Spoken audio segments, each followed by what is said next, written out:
you want to prevent a health and behavior problem before it happens, you need to know about the risk factors that predict the problem. What kinds of problems? Well, if a dad asks his son to grab him a beer from the fridge, it's more likely that that boy would be drinking before it's legal age. If a girl hangs out with friends who are using marijuana, she's more likely to use marijuana later. We call those things risk factors. A risk factor is a condition that increases the likelihood of problem behaviors.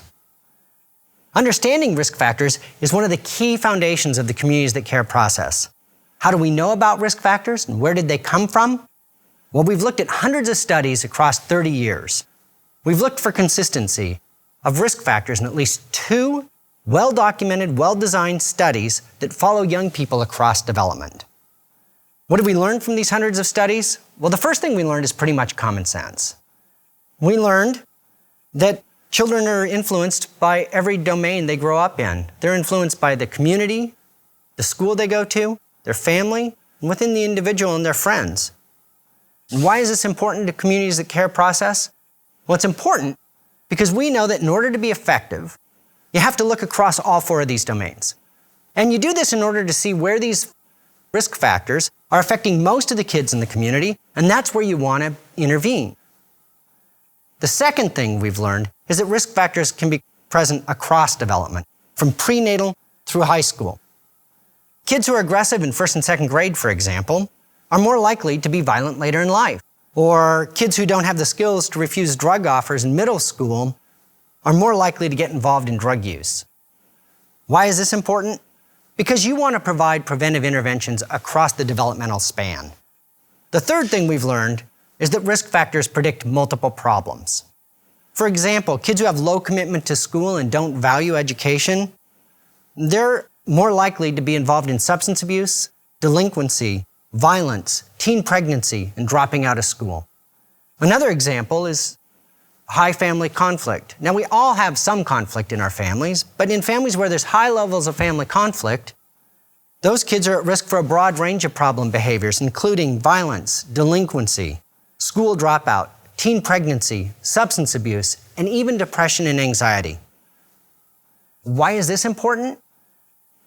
Well, you get more bang for your buck when you're addressing those risk factors. You can impact not one, but many health and behavior outcomes and really change your community. The fourth thing we've learned is that risk and protective factors operate in a similar way across racial groups and regions of the country. The risk factors are related to health and behavior problems in a very similar way.